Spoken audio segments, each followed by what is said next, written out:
morning, members and distinguished guests. I want to thank you all for giving me the opportunity to be here today with all of you. And Mr. Jenkins, thank you to you for allowing me this wonderful opportunity to kind of break the mold and get in here. He called me yesterday, Mr. Jenkins called me yesterday afternoon, so I had to scurry and prepare the speech. And one of the first questions he asked me was, "Are you scared?" And I said, "No, not scared, but a little nervous." But I work well under pressure, so it definitely helped me achieve this milestone that I consider a milestone. So a little bit about my history. I am from Oakland, California, born and raised in a Catholic hospital. I am of Mexican descent, and growing up as an inner city child was definitely an experience, to say the least. I got to do a number of different things and experience a number of different cultures and people, and it allowed me a lot of valuable experiences.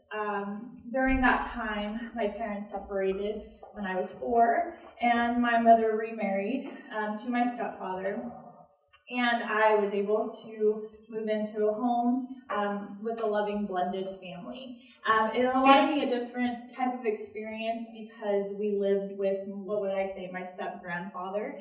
He was a well-to-do man who taught me a lot. He came to this country from Mexico with nothing in his pockets, and he was able to attain a job as a barback, and he worked his way up to owning that bar, and that allotted him more opportunities to purchase other properties, and now he is well in his 80s, enjoying martinis and living off the fruit of his labor. And I learned a lot from him, and I very much enjoyed our conversations. And I was 8, 9, 10, 12, 13, 14 years old, having a mentor in my life, at that time not realizing that I had a mentor, and it provided so much value. He opened my eyes to a different world of culture, music. Some of my favorite artists to this day, Frank Sinatra and Nat King Cole. He was part of a trio band, and he was just, and is, an amazing man. And so that set the stage for my life, and he saw something in me. And at a tender age, he told me, "I can't wait to see you as an adult because I know that you are going to do great things in your life." And that set the pace for my life. It was my motto. It was what I live by to this day. And anytime I have an opportunity to tell someone when I see that in someone, I jump at the opportunity because I know how much an impression it made on me. And if I could do that for someone else, why not? So fast forward, I graduated from junior high, and as in some families it happens, my stepfather and my mother separated. So it caused some instabilities in my life that forced me to move to Solano County, where my mother's family originates from, Vacaville specifically. And I went to Vanden High School. It was a military high school. What year? I graduated there from 2006. I graduated from Vanden in 2000. All right. Go Vikings.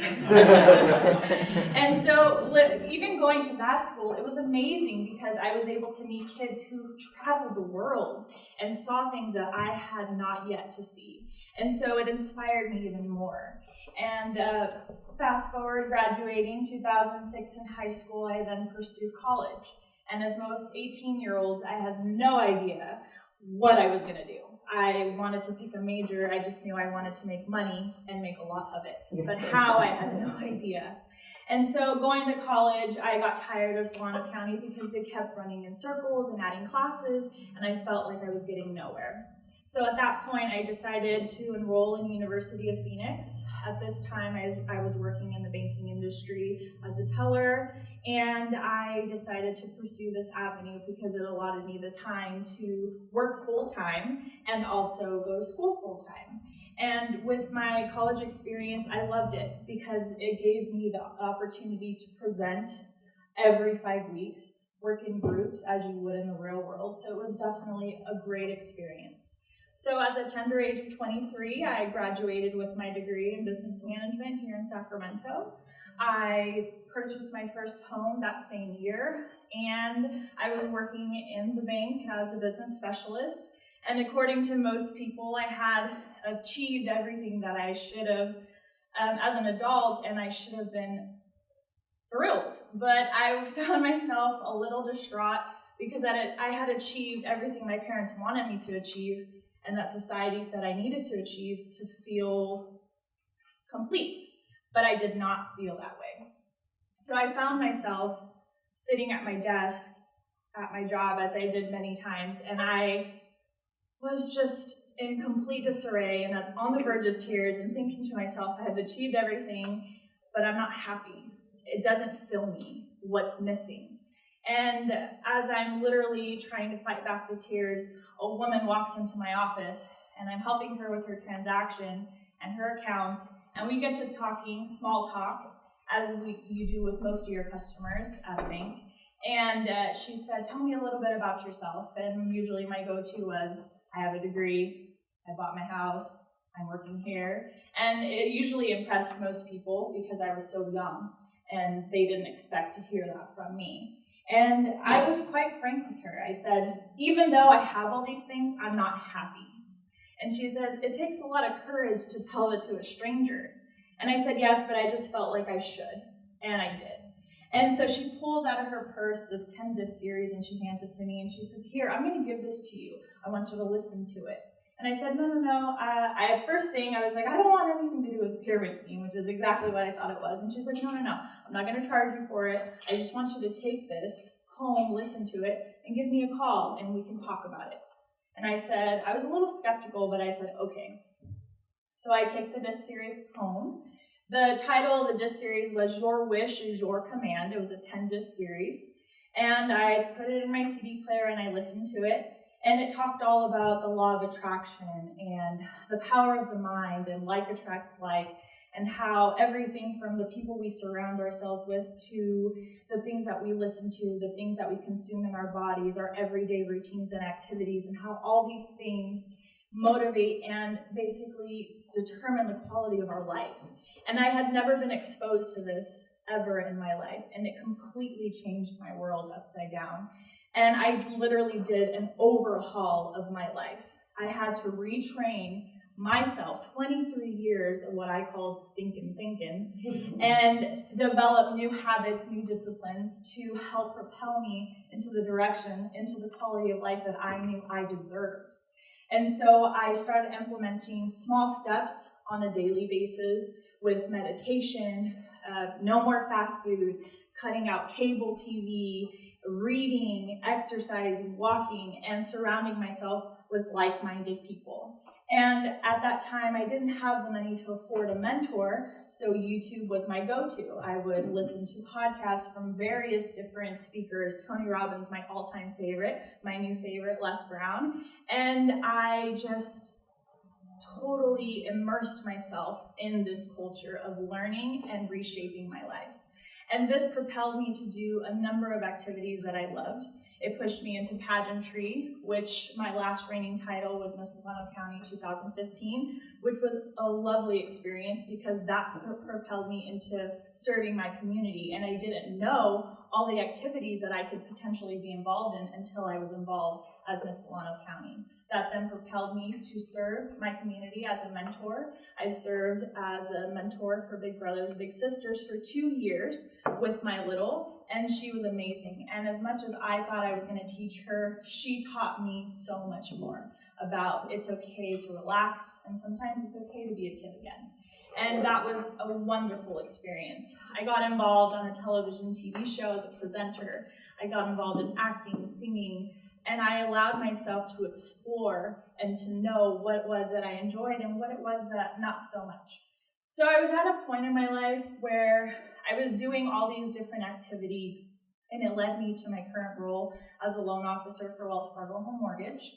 And I was doing too many things, and my energy was spread too thin. And I came to a halt where I said, I need to find my calling in life. I'm merging into my 30s. I want to know, how am I going to help people? What am I going to do? And so I decided to simplify, because at this time I was working at Wells Fargo, I was mentoring, I was teaching catechism classes, I was pursuing my acting, I was pursuing my singing lessons, I was doing a number of different things, and there was no way that I could hone in on one thing if I was spreading myself too thin. So I decided to cut back and simplify my life. So what did that mean? Taking it back to basics, focusing on me, working out, being health conscious, diet conscious, pursuing people that had what I wanted so that I could follow their steps and emulate their success. And that was one of the things that I took from Tony Robbins is you find someone that has what you want and you copy their formula. Why reinvent the wheel when they've already achieved what you want to achieve? And so I did that. And I did it vigorously and I made it necessary. I didn't make it an option. And so one day I was listening to a podcast with Tony Robbins and this young man, his name is Lewis Howes. And then I transferred over to one of his podcasts and he started laying out what he did to be successful. He's an entrepreneur. He has a great book. He has a wonderful podcast where he has an opportunity to interview a number of different people that have achieved great success in their lives, and he's learned from them. And so he gave me his step-by-step formula. And one of the first things that came out of his mouth is, I was broke, I was in debt, I was on my sister's couch thinking, this can't be it. And it brought me back to that moment in time when I was at my job thinking, this can't be it. And so one of the first things he said was, I joined Toastmasters. And I said, aha, light bulb. And so I had never heard of Toastmasters. I was like, what is that, a cereal? I don't understand. I have never heard of the word. I had never heard of the organization. Even as involved as I was in my community, I had never heard of this organization. So the first thing, Google it, which is the new terminology for us. Google it, which was the first thing I did. Got on Google. And I went through and I found Toastmasters International in Vacaville, which was right around the corner from my job, which was perfect. And I sent an email, and a lovely lady by the name of Diane reached out to me, and she was just lovely to talk to. And I told her about my aspirations, and I was very forward with her. And I said, Diane, I want to be a paid professional speaker. And she said, you know what? You came to the right place. And I said, wonderful. And I told her of my plans and my aspirations of wanting to be a spokesperson in the Hispanic community, which I feel is necessary. Wanting to be a spokesperson for people of youth, because that is my platform. Wanting to speak to women in fraternities and colleges to know that they have a purpose, that there's something outside of themselves, that we are here to serve others and to help. And that is my ending goal. And so to find Toastmasters and to be here today with all of you and know that I am on the right track, that I am fulfilling what it is that I'm set out to do. And just being here today definitely has confirmed that very thing. And so this journey has allotted me a lot of experiences, and I'm very excited to push forward and move through. And I want to thank each and every one of you again for giving me this wonderful opportunity to be here and share a little about my history. And if I could at least inspire one person and leave you with anything is, we all have to take that extra leap of faith sometimes. We have to think outside of ourselves. And I stopped asking me, how is it going to happen? But I've just held on to the vision in itself. It's literally pasted all around my room. If you walk into my room, you could see where it is that I hold my heart and my vision, and it's to travel, to help, to motivate, to inspire. And I'm very excited to have this opportunity and to learn from the likes of you, because you obviously are here for a reason. And I just again want to thank you for this wonderful opportunity and say thank you.